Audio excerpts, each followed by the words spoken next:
Hello everyone, welcome back to my channel. My name is Mila, you're at Alexandrian Archives, and today I have a fantasy book guide for beginners. So this is going to be books that you can get into in various subgenres, in various sort of categories of fantasy itself. If you are new to the genre or you want to get back into reading and you're just so overwhelmed with the 500 plus pages or like the constant throwing around of Brandon Sanderson as a beginner author, I will tell you which Brandon Sanderson you must read and which other books you can read. So in this case, we have four categories. Okay, we have low fantasy, aka it's set in the real world with fantasy elements. We have high fantasy light, as in LITE, which is where it's high fantasy, which means totally new world, but you can tell what it's based on, and I'll get into that a little bit more. We have high fantasy with a classical feel and easy classical high fantasy. So this will be from sort of all ranges, from middle grade-ish to adult fantasy. So I will tell you all about each one and why I think they're good beginner fantasy books. So for low fantasy, we have the Dresden Files by Jim Butcher. Now, going into this, I do want to note that this is urban fantasy and noir fantasy, so there is a little, there's some misogynism, there's some sexism, there's some sexualization. It's been a while, but there are some common bits and pieces that make people not happy. However, I think that after book 3, it does get a little bit better. I haven't read the whole series. I read the first 6 books, but they're really short. They're really fun. If you can just look back some of the criticisms, I guess, I thought it was fine. I didn't really find the misogynism, the misogynistic bits that bad. I guess, I don't know. It's been a while again. Sometimes I don't really focus. I don't really focus on the misogynistic stuff or anything, but yeah. So just be wary of that. Search up reviews if you'd like. I think after book 3, it does get a little bit better. But yeah. So this follows a wizard in Chicago, and this is urban fantasy. So it's regular people with magic, I guess, and he's basically the only wizard in Chicago, and he deals with all these vampires and fairies and werewolves and all that stuff. And yeah, it's really fun. It's a pretty long series, but the books are relatively short. I remember last year, I think or 2 years ago, I don't remember when I read these, but at one point I did knock out the first 6 books crazy fast. Yeah, there is a couple moments in the middle where it's slow, and I didn't really want to get back into it, but I got back into it and fantastic. The next one I have is Emily Wilde, especially Emily Wilde's Encyclopedia of Fairies. I'm not the biggest fan of book 2. However, it's still a good book. It's still a good series. It's a trilogy. The 3rd book is coming out in January, so you can get started on it right now. And depending on how fast you read, you'll be ready for the 3rd book. So this is by Heather Fawcett, and this follows a dryadologist. So this is set in the real world, except, you don't, it's not set in the real world, but it's sort of obvious that, for example, they go to, an Oxford version of, a dryadology school, So our main character is a professor of dryadology, and she's an expert in sort of fae, the hidden folk, the small folk, whatever you want to call them. And in the first book, she goes to this distant Scandinavian-esque country, and it's very obvious by the title, the name of the country, and the name of the characters that it's Scandinavia. So yeah, and so her, academic rival comes, and they go on this adventure, and it's really fun. The next one I'd recommend is Ninth House by Leigh Bardugo. This is a little bit darker and is dark academia. This is set at Yale, I believe. Yale? I think it's Yale. I think. or Harvard, I don't remember. Anyway, it's at one of the Ivy League universities, and there's like magic and mystery and societies, and it's a good old time. Our main character is battling some things, some memories and stuff, and then there's just someone that's found dead, and she investigates basically, and a bunch of other stuff is found out, and yeah, jolly good old time. If you like Leigh Bardugo's writing, you'll like this one. The next one is A Master of Gin by Peach Jelly Clark. It's not set in like the current timeline. It's set in an alternate version of Cairo during the 1920s, 1930s. And this has gin, this has magic, this has mystery, this has romance. This is everything you need in like a low fantasy world. And he also has novellas, like short story, like novellas in that same world. So you can read those first. I believe there's 3. You can read those first before jumping into this, and that will give you like the same vibe. Because this is Master of Gin is his full-length novel in that world. And I think it was so masterfully done, and it's fantastic. I would highly recommend for like beginner fantasy readers. The next one I have is The Witch and the Tsar by Alyssa Salnikova-Gilmore. This is set during the reign of Ivan the Terrible in Russia, and this follows Baba Yaga, the witch, except like she's half goddess in this, and this has Slavic folklore. This has obviously bits from Russian fairy tales. It has Koshay the Deathless. It has the king, the Tsar, basically, right? Tsar Ivan or Ivan or whatever. And it's historical fiction fantasy. So I think and again, it's low fantasy because it's set in Russia and it's real places. She goes to Moscow. She goes to the wilderness, which is basically Siberia, right?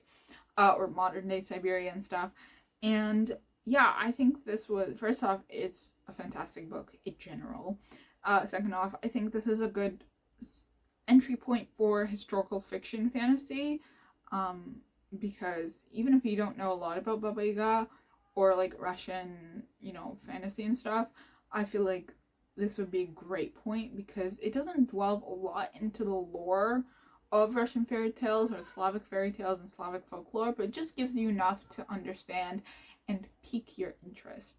The next category I have is high fantasy light. So this is the one where it's obviously like high fantasy, like it's another world, but you can tell what it's based on. So the first one I have is the Greenbone Saga, specifically Jade City by Fonda Lee. I believe this is modeled on Hong Kong. Basically, you have like an island where jade gives you powers, but only certain people with like the right, I guess, blood could wear these jades that give you like strength and stuff. And this is very martial arts, wuxia, basically it's a Jackie Chan movie in book format. And I grew up watching Jackie Chan, so I know what I'm talking about. Okay. I also did Taekwondo, so I know what I'm talking about. Anyway, I think this is fantastic. It has like 2 rival families. It has fantastic plotlines, fantastic characters, fantastic twists and turns. I only read book 1, and I'm excited to read the rest of the series. But yeah, so yeah, I highly recommend. The next one is a series I don't see a lot of people talking about, but I wish that it was more popular. It's called The Natural History of Dragons. The first book is. The series itself is called Memoirs of Lady Trent. And this is by Marie Brennan. And this is about a lady named Lady Trent. And basically she becomes a known dragon expert. And in the first book, she goes on this adventure. And she's basically like drawing the dragons and studying them. Because she's a woman in what is modeled after, I believe, maybe like 1800s England, like very proper sort of vibes, she is not allowed. So she has to fight her way to become the scientist that she wants to be. And she doesn't want to be like a stay-at-home mom. Like, that's not her calling. And I just think this is so fantastic. And it's a really interesting character study. And it's just really interesting. It's a really interesting world, too. The next one I have was One Dark Window by Rachel Gillig. I can't really say what this is about, I'm not sure what went through my head when I put this in this category, but it does give England vibes. Really does, because sort of like mansions, sleepy village, you know, sleepy town kind of thing, cobblestone streets, fences, you know, just that foggy England countryside type stuff. And this basically follows a girl named Elspeth who has magic, and when the kids are younger and they get a sickness, when they come out of it, they have magical powers basically, and they're sent off to die basically. Which is like the gist of it. I'm probably not saying that correctly, but basically, and then there's a bunch of cards, right? The magic system is based off cards, and each card gives you a power. So for example, the beauty card takes away all your imperfections, but it turns your heart very, very cold. So there's obviously sort of a punishment for using the cards, and they have to collect all the cards. And Elspeth has this nightmare in her head, and it's fantastic. It's a duology, so you don't have to be set in for a long time, and it's finished. As far as I know, there are no other books set in this world or this series, so you're good to just read through the first and second book. The next one I have is City of Dusk by Tara Sim. This is an interesting one because I read this a while ago, but I don't really remember. Basically, as far as I remember, is there are 4 like houses, and they each have different powers. They each sort of talk to different gods and like revere different gods. Like they have different god patrons. They have different gods as patrons. And then the king dies, or the king is supposed to choose an heir from one of these houses, and just shit hits the fan, and the heirs of these houses are supposed enemies, but they're actually friends, right? You can't really be enemies if one of them is expected to rule, and just shit happens. And you know, it's a really interesting book. Again, I don't remember much of it. I should probably reread it to read the second book. But I remember enjoying it immensely, like big time. And it's very like spooky vibes, so definitely recommend reading it like Halloween time sort of thing, you know, so definitely recommend. And the next one, speaking of Brandon Sandow, is Mistborn. And I feel like this is the perfect high fantasy. I mean, it could be light, it could be high fantasy with a classic feel. I don't think it has very much a classic feel, but this is definitely a good beginner spot for Brandon Sanderson. And this follows our main girl, whose name I forget. Vis? No, it's not Vis. Vis is another book. Anyway, our main girl turns out she is a Mistborn, which means that the magic system is based off of metals, so you ingest certain metals and they give you certain powers. You have Mistborns who can use all the metals, and then you have another word which I've forgotten because it's been a while since I read the book, that can only ingest one metal, and it only gives one power, and there's different names for each of these like powers and each of these people. And there's a heist plot line. There's, you know, overthrowing a lord. There's fighting scenes. There's discoveries. There's plot twists. And Brandon Sanderson just has really accessible writing, and it just reads really quickly. It's not a very long book. It's the first era that I'm referring to because I haven't read the second era.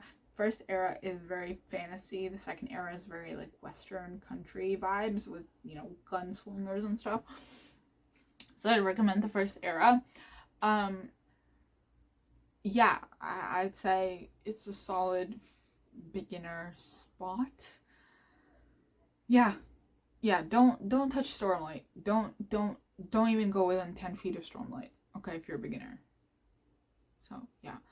The next category I have is high fantasy with classic feel, and I don't really have a reason for titling the category the way I titled it. But I want to say it's like Lord of the Rings and like A Song of Ice and Fire, except without the, I don't know, complicated verbiage, I guess, especially with Lord of the Rings. And so the first one I'd recommend is Shadow of the Gods, which is the first in a trilogy. What's it called? The Bloodsworn. And we have a cover of the third book, I think Fury of the Gods, and this is by John Gwynne, and this is Norse mythology, so definitely like Norse inspired-esque. So think like Vikings and all that stuff. This was really interesting. I did read a good chunk of Shadow of the Gods and definitely gave that classical feel. And it's not particularly difficult. We have several different POVs. It's very interesting world building, slowly, bit by bit. Yeah, I would highly recommend. The next one I have is The Justice of Kings by Richard Swan. And the trilogy is called Empire of the Wolf. And again, it's a finished trilogy. And it again has that sort of classical feel, medieval-esque vibes. Sort of very, I mean, it's not particularly difficult, but very interesting. And the way that it's written is really interesting because our main character is looking back on her experience as like the squire basically of the justice. Justice is judge, jury, executioner basically of the king, as is the title. But yeah, really interesting. Highly recommend the audiobook. The next one I have is Priory of the Orange Tree. Now I know you guys are gonna be like, Mila, you're insane because Priory is an 800-page book. What do you mean? I think that despite the word count and the page count, I don't think that page count should bar beginners from trying the book, because Samantha Shannon writes in a very simple manner, I think. And yeah, I think you guys should give it a try and ignore the page count, because you're going to be very, very interested and very, very invested. It has dragons or wyverns or whatever. It has an interesting matriarchal line kingdom, queendom. It has magic. It has just so many twists and turns and such a good plot. And yeah, I'd highly recommend. And then I have easy classical high fantasy. I wrote A Song of Ice and Fire. And in hindsight, yes, but also in hindsight, no, because I could see why it could be intimidating and not easy. In terms of writing, it's pretty simple.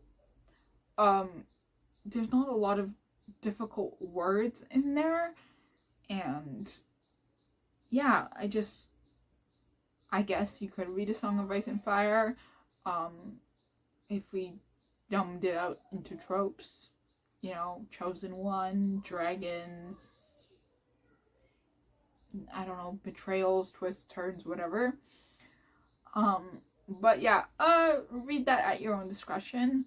The ones that I would recommend are Narnia and The Hobbit, and definitely check the order that you should read Narnia, because don't read it in the publication order, because that's the wrong order, I believe. You can read it in the publication order when you are rereading it, right? So Narnia is definitely, it's a children's book, but it's classical fantasy. Like, it's classical high fantasy. I mean, it's half low fantasy, half high fantasy, because you do start in like England. And yeah, I would recommend Narnia.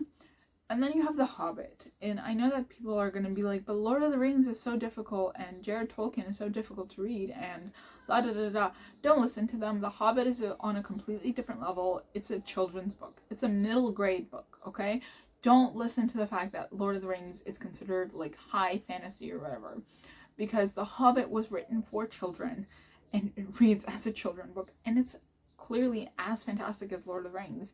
And it's phenomenal. It's so easy to get through. You get a taste of Lord of the Rings, you get a taste of Middle-earth, you get a taste of the Shire and the dangers and the, funny moments and all that stuff, and you get a taste of Tolkien's writing, and that's the point. right? That's your entry point. That's the best entry point into classical fantasy that you can have. Narnia and The Hobbit are top tier, and I feel like because they're children's book, they're often ignored. So yeah, that's it for this video. I hope you enjoyed. Like, comment, subscribe, let me know your thoughts down below. Follow me on my socials, check out my other videos, and yeah, if you have any other recommendations that you would give to people who are looking to start fantasy, please do so in the comments, and I will see you in the next one. Happy reading!